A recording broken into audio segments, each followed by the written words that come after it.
Okay, write down.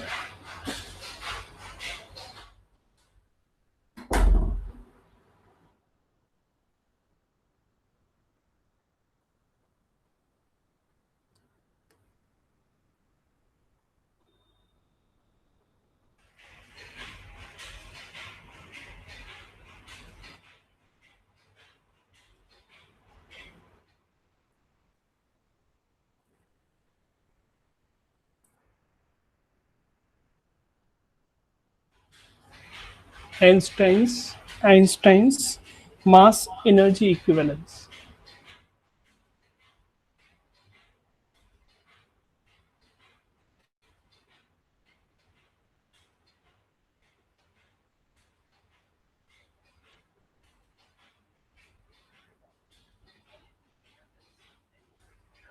Mass energy equivalence.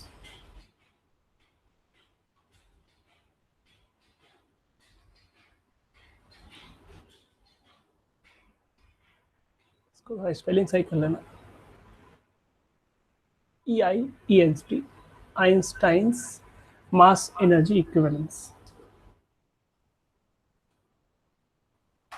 You know very well, E is equals to mc square, where E is the energy. लिख लेना इस तरह से, mass and speed of light in space.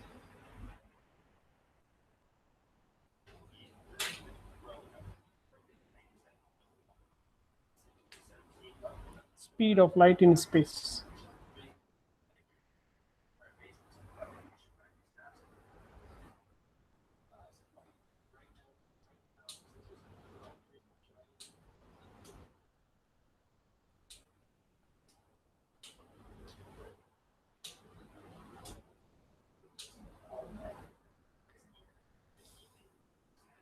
Next point,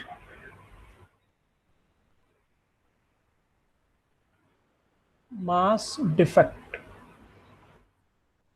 Mass defect, ये important point है. Mass defect. What is mass defect? Mass defect, लिख लो mass defect क्या होता है. Next study mass defect. पहले इसकी डेफिनेशन लिख लेते हैं, फिर इसके बाद बात करते हैं. The difference between the rest mass of a nucleus. The difference between the rest mass of a nucleus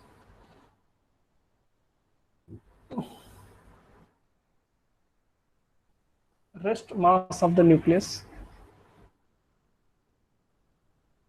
and the sum of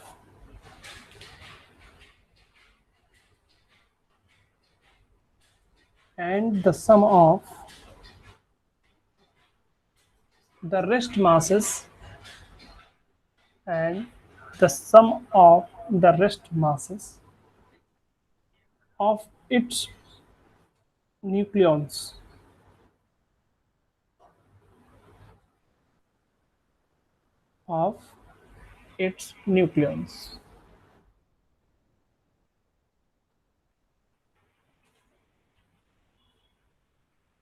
इसको बोलते हैं मास डिफेक्ट.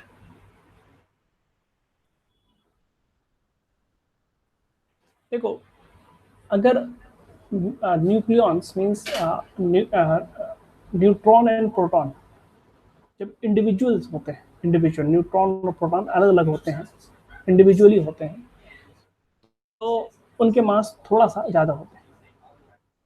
और जब उसको बाइंड कर दिया जाता है तो कुछ एनर्जी जो होती है वो कन्वर्ट हो जाती है बाइंड, उसको बाउंड करने के लिए.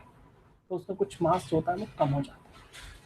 क्या होता है, यानी total mass of the nucleons means Z means number of proton, Z means number of proton into mass of proton. Number of proton into mass of proton is the total mass of the protons.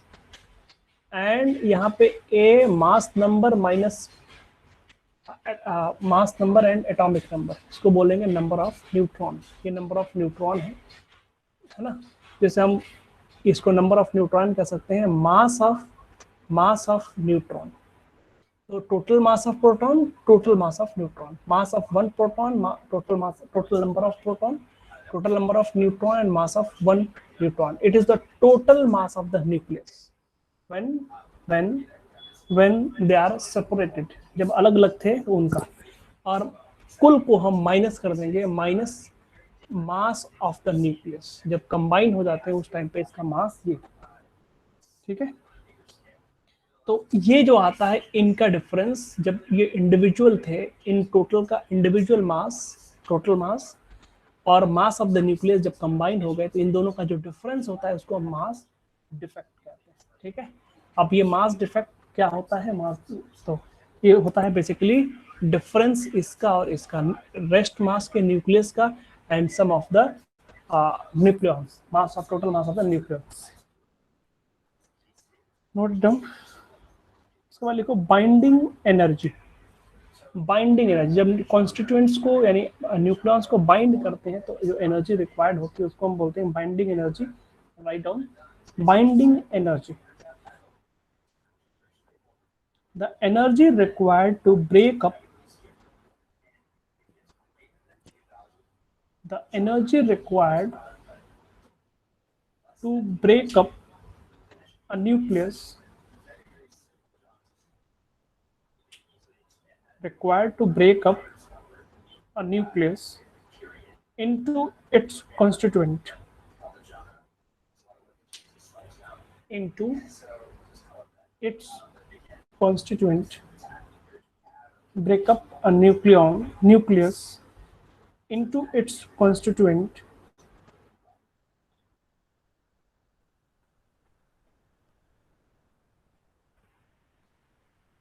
यानी किसी nucleus को break करने के लिए, यानी कि उनके जो कंस्टिट्यूएंट्स है, मींस प्रोटॉन एंड न्यूट्रॉन, उनको ब्रेक करने के लिए जो रिक्वायर्ड एनर्जी है उसको हम बाइंडिंग एनर्जी कहते हैं। यानी कंबाइन करने के लिए भी वही एनर्जी रिक्वायर्ड है और उसको ब्रेक करने के लिए भी वही एनर्जी रिक्वायर्ड है, ठीक है।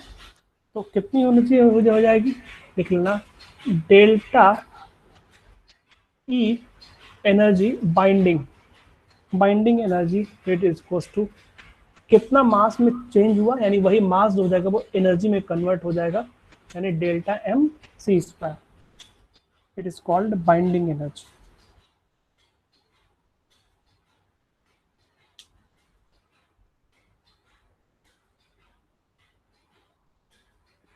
तो चाहेंगे तो हम यहाँ से ये वैल्यू उठा के यहाँ पे रख सकते हैं, तो बाइंडिंग एनर्जी हमारी कैलकुलेट हो जाएगी।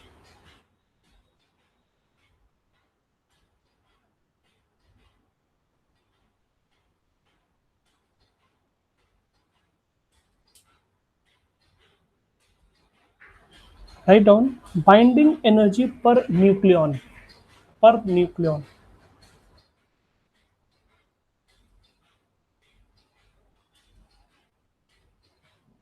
Binding energy per nucleon. अब बाइंडिंग एनर्जी पर न्यूक्लियन क्या होती है,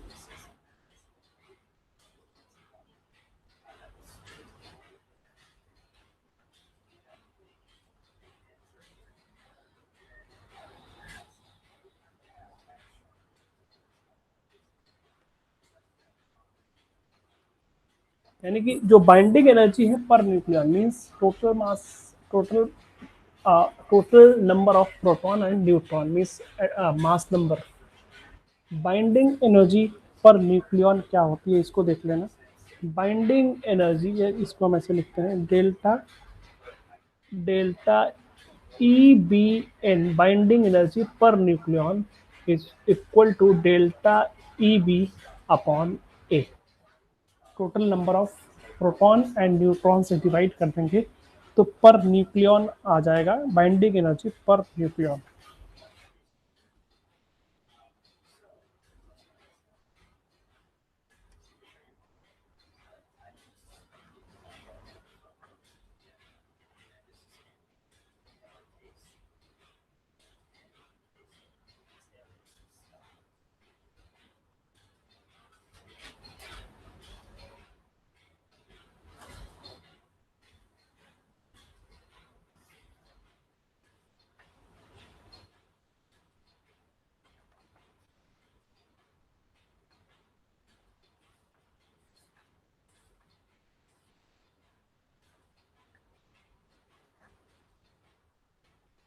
ओके, यहाँ पे हम थोड़ा सा एक एग्जांपल ले लेते हैं, जिससे हमको समझ में आ जाएगा. Example, write down example. Calculate the binding energy of an alpha particle.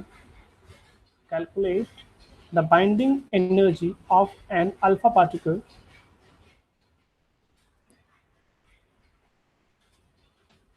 Alpha particle. Alpha particle means helium nucleus. Helium nucleus की बात हो रही है यहाँ पे. Alpha particle in mega electron volt. Energy of an alpha particle in mega electron volt. लिख लेना यहाँ पे given.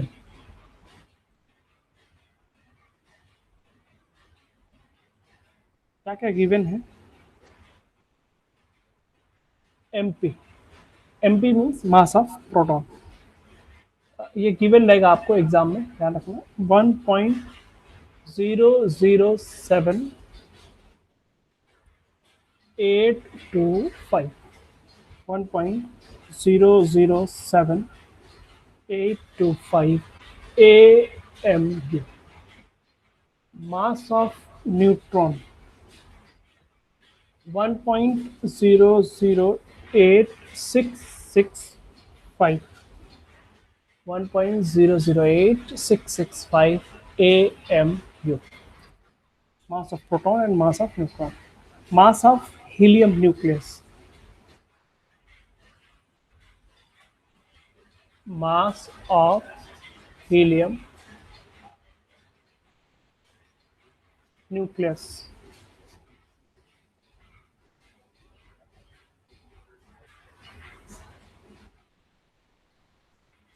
This is equals to 4.00280 AMU.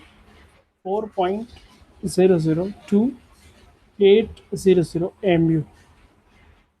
And it is also given 1 AMU is equals to 931 mega electron volt. ये पहले से पता है हमको, इसको याद रखना है. 1 AMU is equal to 931 mega electron volt.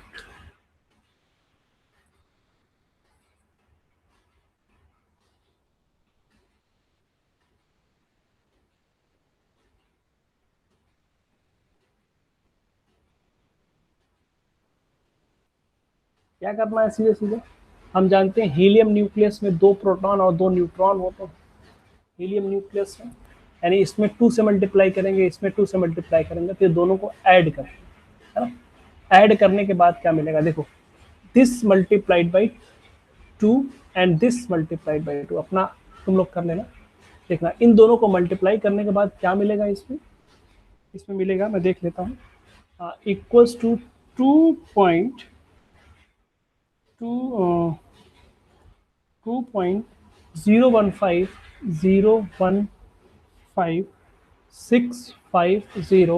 AMU. इसको 2 से मल्टीप्लाई करने से क्या मिलेगा हमको? 2.017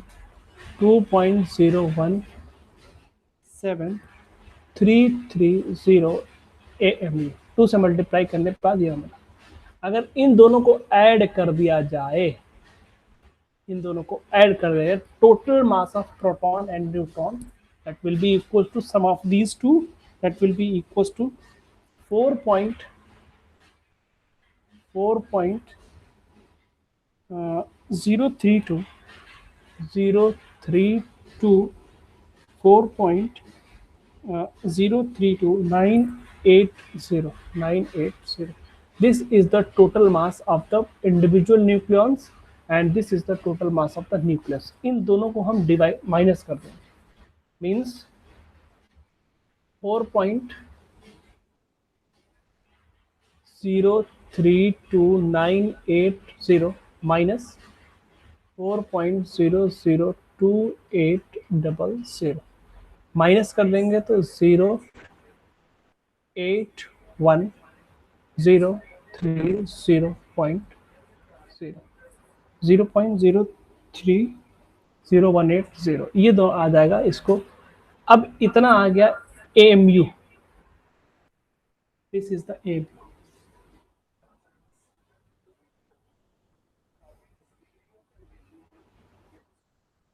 अब एक AMU में कितना होता है, इतना, इन दोनों को मल्टीप्लाई कर देंगे तो टोटल एनर्जी यानी हमको मिल जाएगी, बाइंडिंग एनर्जी जो हमको मिल जाएगी, that is 931 multiplied by 0.03018, that will be equals to 28.097 mega electron volt.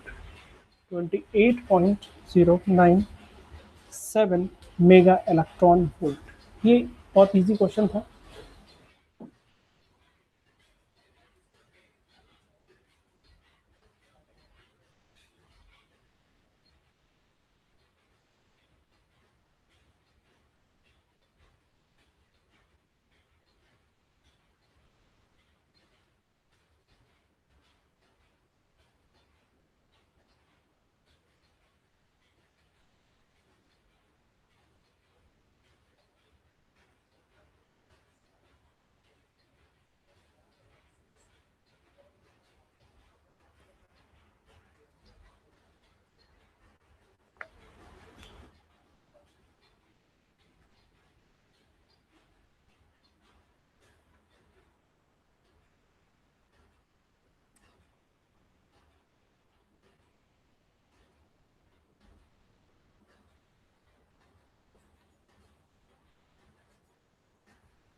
Okay done.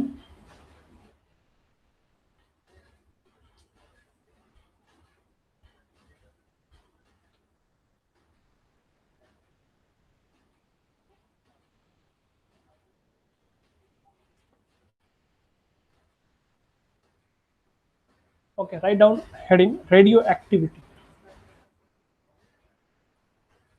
Radio activity क्या होता है? रेडियो एक्टिविटी इसको लिख लो।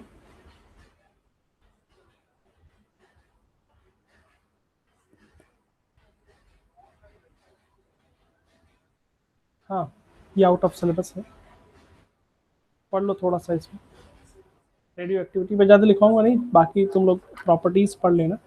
मैं इसको लिखाऊंगा नहीं पूरा, बस थोड़ा सा इसमें लॉ है जो थोड़ा सा मैथमेटिकल है, उसको मैं थोड़ा समझा देता हूँ क्या मतलब है उसका।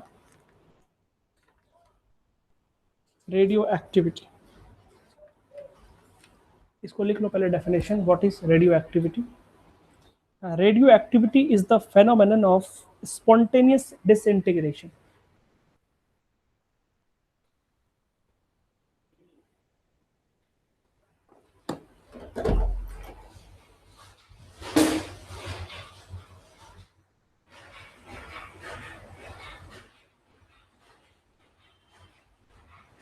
Radioactivity is the phenomenon of spontaneous disintegration of the nucleus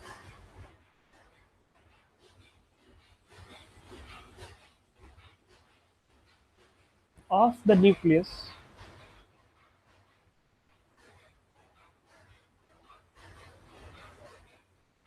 of an atom of an atom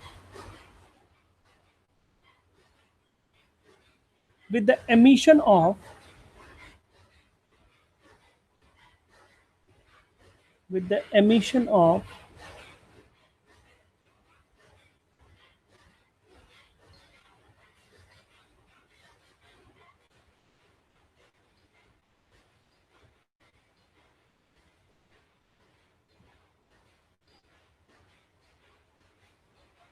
with the emission of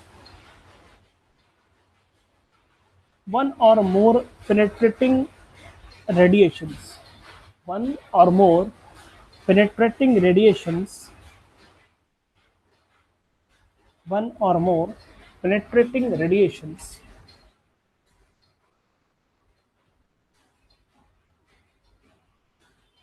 like alpha particles, beta particles, like alpha particles, beta particles, or gamma rays. Alpha particles, beta particles, and gamma rays. Alpha particles, beta particles, and gamma rays.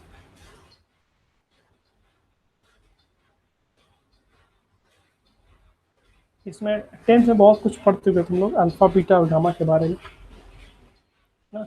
लिख लो इसमें heading properties of alpha beta and gamma rays.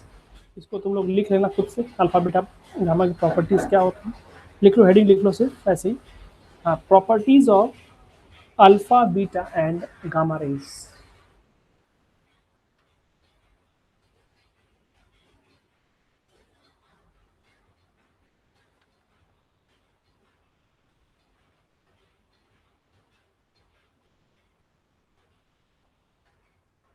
Properties of alpha beta gamma rays. अब लिखो, ये भी syllabus में नहीं है लेकिन थोड़ा सा मैं इसको समझा देता हूँ क्या होता है अल्फा बीटा गामा रेज में। Radio active decay law. Radio active decay law.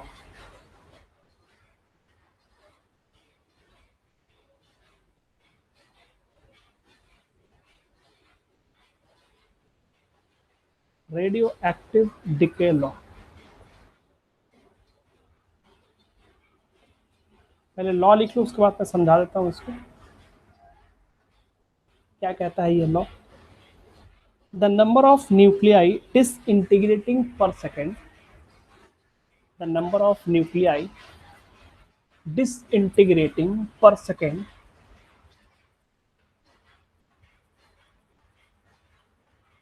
number of nuclei disintegrating per second.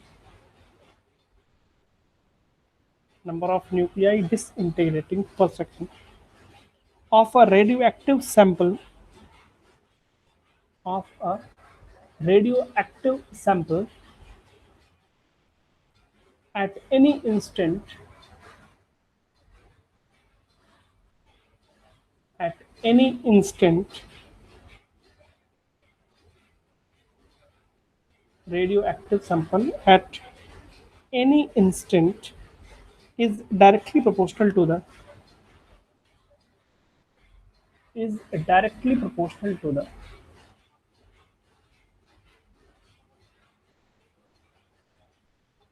is directly proportional to the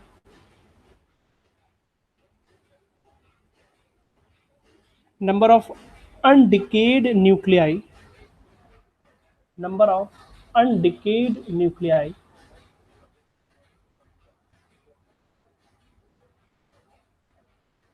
number of undecayed nuclei number of undecayed nuclei present in the sample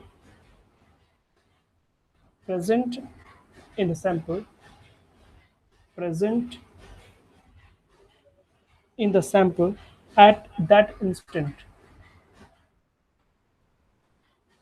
at that instant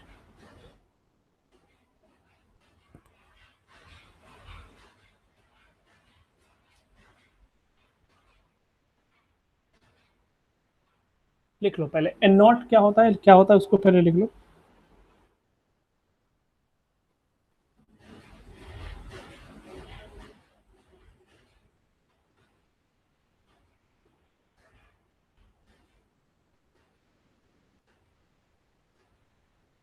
number of undecayed nuclei initially number of undecayed nuclei initially number of undecayed nuclei initially.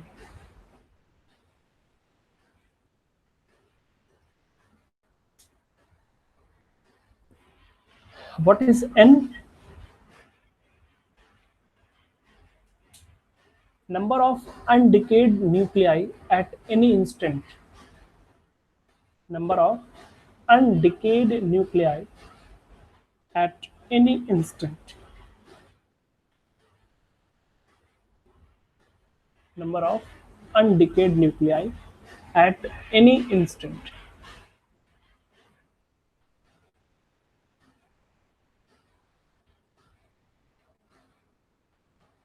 इसके नीचे लिखना according to the law of radioactive according to the law of radioactivity. According to the law of radioactivity, क्या बोला गया इसमें? -dn/dt, यानी कि जो इसका डिसइंटीग्रेटिंग रेट है इसका is directly proportional to the active nuclei at that instant. ये ज़्यादा इंपॉर्टेंट है ना? यानी कि जो डिसइंटीग्रेशन रेट है, यानी कि number of nuclei disintegrating per second, rate चूंकि कम हो रहा होगा, रेट कम हो रहा होगा day by day, is directly proportional to the active nuclei, क्योंकि active nuclei day by day कम होता चला जाएगा, उस हिसाब से रेट भी कम होता चला जाएगा, है ना? तो -dn/dt is directly proportional to n. अब यहाँ पे लिखेंगे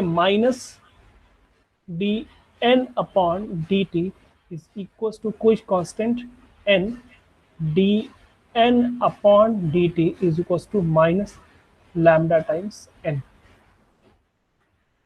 इसको हम इस तरह से लिख सकते हैं, dn/n is equals to minus lambda times dt, integrate both side.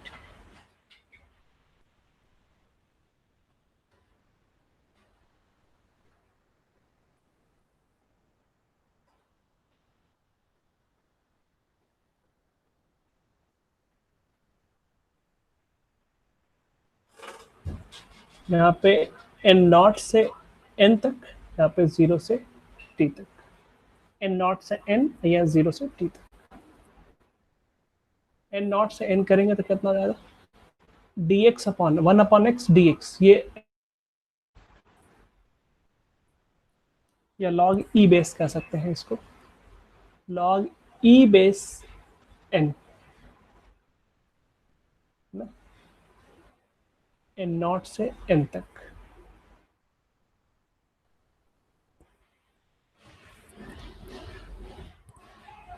Minus lambda ऐसे ही रहेगा, integration D T is T from 0 to t. यहाँ पे पुट कर देंगे तो कितना जाएगा?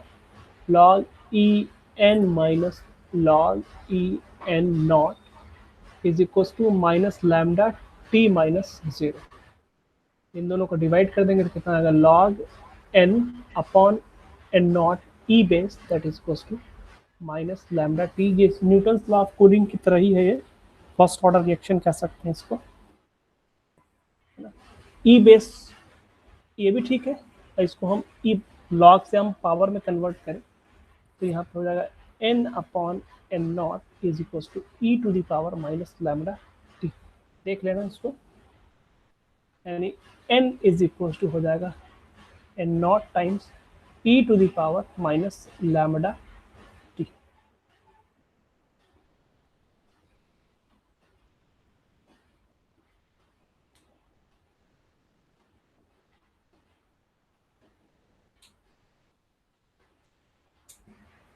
n equals to n0 times e to the power minus lambda t, where lambda is a disintegration constant or decay constant.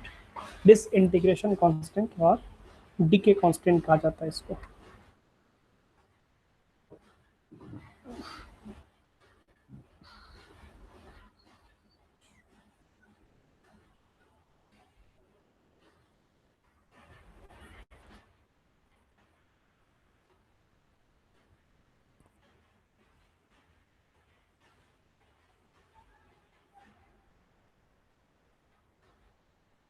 Disintegration constant or decay constant.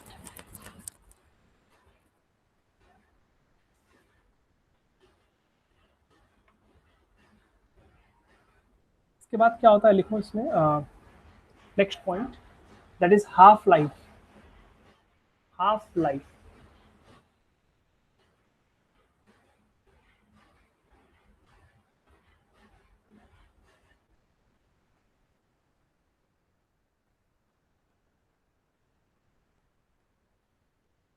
Half life क्या होता है इसको नोट कर लो पहले।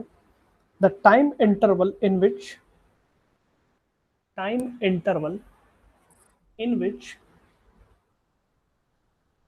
one half of the radioactive nuclei, one half of the radioactive nuclei, one half of the radioactive nuclei originally present, originally present in radioactive sample, originally present in radioactive sample,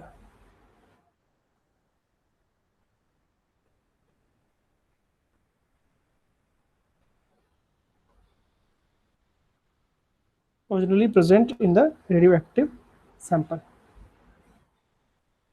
यानी कि यहाँ पे जो n है ये N not का half हो जाएगा। इनिशियल जितना भी अनडिकेड न्यूक्लियाई थे ये किसी पर्टिकुलर इंस्टेंट पे ये क्या हो जाएंगे, एन नॉट बाई टू हो जाएंगे। बहुत ही सिंपल है, इसको लिख लेना। जब यहाँ पे एन जो है वो एन नॉट बाई टू के बराबर हो जाए, एन नॉट बाई टू के बराबर हो जाए और टाइम जो है वो उसको हाफ लाइफ उसको कहते हैं टी हाफ हो जाए, है? तब हम इस फार्मूले में रख देंगे N naught by two is equals to N naught into E to the power minus lambda T half. Note it down, N naught cancel और वन बाई टू, यानी इसको हम इस तरह से लिख सकते हैं one by two, one by two यानी two to the power minus one e to the power minus lambda into T half.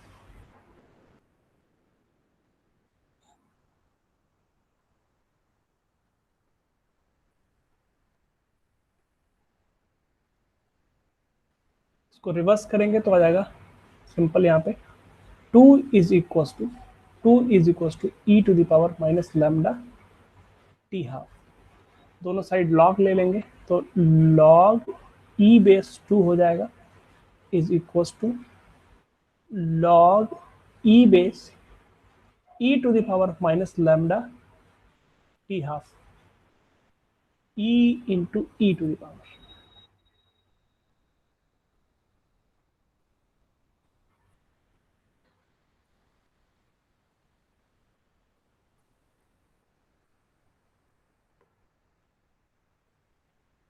इसको अगेन सॉल्व करेंगे हम तो यहाँ पे आएगा log E two is equal to, ये पावर की पावर, ये पावर है तो पीछे आ जाएगा minus lambda T half log E base, ये वन हो जाएगा, सेम बेस पावर होता है तो ऐड हो जाएगा, वन हो जाता है, ये वन हो जाएगा। यहाँ पे लिखेंगे हम इस तरह से, सॉरी माइनस नहीं ये प्लस हो जाएगा, सॉरी फॉर दैट, ये प्लस हो जाएगा, देख लेना पे हमने दोनों साइड प्लस किया हुआ है, ये प्लस हो जाएगा।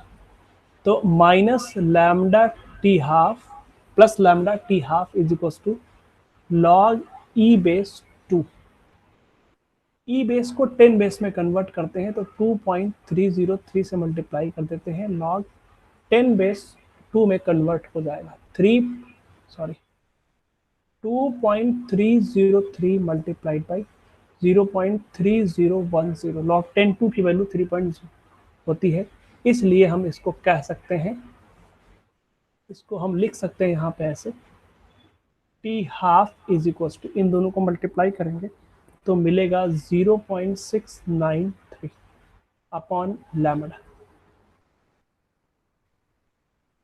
0.693 लैम्डा।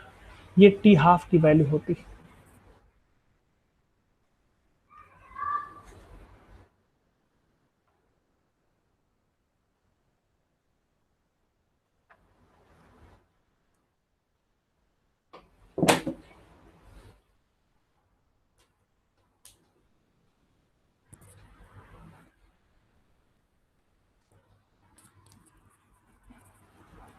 उसके बाद लिख लो मीन लाइफ। मीन लाइफ को टाउ से डिनोट करते हैं, टाउ इज इक्वल टू 1/लैम्डा।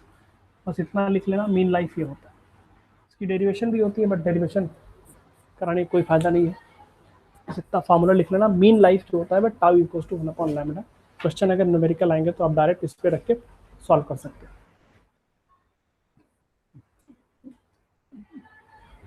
अब आते हैं, थोड़ा सा डिस्कशन कर लेते हैं, why we are taking half life. क्या मतलब है हाफ लाइफ का, थोड़ा सा इसमें डिस्कशन कर लेते हैं। हाफ लाइफ का क्या मतलब है? देखो हाफ लाइफ में क्या होता है, जैसे मान लो हम लोगों ने एक फार्मूला लिखा, N is equal to N nought E to the power minus lambda T. इसमें ये कांस्टेंट है, ई भी कांस्टेंट है, लैम्डा भी कांस्टेंट है, टी इंक्रीज करेगा। ऑन इंक्रीजिंग टी, ये जो वैल्यू है ई की पावर माइनस में है, ई की पावर माइनस में है, इस तरह का ग्राफ बनेगा, सब लोग जानते हैं ऐसा ग्राफ। लेकिन ये कभी भी एक्स एक्सिस को टच नहीं करेगा। दैट मीन्स ऑन इंक्रीजिंग ये बहुत बड़ी वैल्यू भी हो जाएगी, तो ये पूरी जो वैल्यू है कभी भी वो जीरो नहीं होगी। इसका मतलब ये कभी भी जीरो नहीं होगा, क्योंकि ये पर्टिकुलर कांस्टेंट है। जब हम कांस्टेंट को जीरो से मल्टीप्लाई करते हैं तभी जाके ये जीरो होता है। ये पूरा टर्म जीरो तभी होगा जब टी इन्फिनिटी होगा। टी इन्फिनिटी मतलब बहुत ही लॉन्ग टाइम, बहुत ही लॉन्ग टाइम के बाद जीरो हो सकता है, ये अप्रोक्सीमेटली जीरो, बहुत लॉन्ग टाइम के बाद, इन्फिनिटी टाइम के बाद, तब जाके ये पूरा टर्म जीरो हो सकता है। यानी कि अनडिकेड, अनडिकेड जो न्यूक्लियाई है वो जीरो हो सकती है कब? इनफाइनाइट टाइम पे। तो दो रेडियो एक्टिव सैंपल्स हमारे पास होंगे, तो कौन ज़्यादा एक्टिव होगा कौन कम एक्टिव होगा, इसको करने के लिए हमको लॉन्ग टाइम तक यानी इन्फिनिटी टाइम तक वेट करना पड़ेगा डिसइंटीग्रेट करने का। तो हम कंपेयर नहीं कर सकते because both the time will be infinity. तो क्या किया हम लोगों ने, देखा कि कुछ सैंपल लिया हमने, दो दो टाइप के मटेरियल का सैंपल लिया हमने, और दोनों टाइप के सैंपल को हमने देखा कि हाफ कब बचता है। मीनिंग मान लो 100 ग्राम 100 ग्राम अगर दोनों हमने लिया, उसके बाद हमने देखा कि कितने टाइम के बाद दोनों में से हाफ अपने इनिशियल का हाफ वो बचता है। तो इनिशियल का हाफ बचा, जिसने टाइम कम लिया वो ज़्यादा एक्टिव था, ज़्यादा एक्टिव मटेरियल था, यानी कि उसका डिसइंटीग्रेशन रेट ज़्यादा था। और जिसने बहुत देर में किया तो उसका डिसइंटीग्रेशन रेट कम था, means that material will be less active. ठीक है, इसलिए हाफ लाइफ का कॉन्सेप्ट आया ना, हाफ लाइफ का कॉन्सेप्ट आया। ठीक है, I think it is clear. ये एक टॉपिक था, मीन लाइफ की भी डेरिवेशन है, लेकिन मीन लाइफ की डेरिवेशन करने की जरूरत नहीं है, बस आप फार्मूला लिख लो। ये भी सिलेबस में नहीं था, इसलिए बहुत ज़्यादा बचा नहीं है, इसमें थोड़ा सा और बचा हुआ है। Properties of alpha beta gamma rays आप लोग लिख लेना, थोड़ा सा इसमें और बचा हुआ है, इसको पढ़ा देंगे, खत्म हो जाएगा सिलेबस। ओके ठीक है, फिर आज यहीं तक रहने देते हैं, फिर मिलते हैं कल।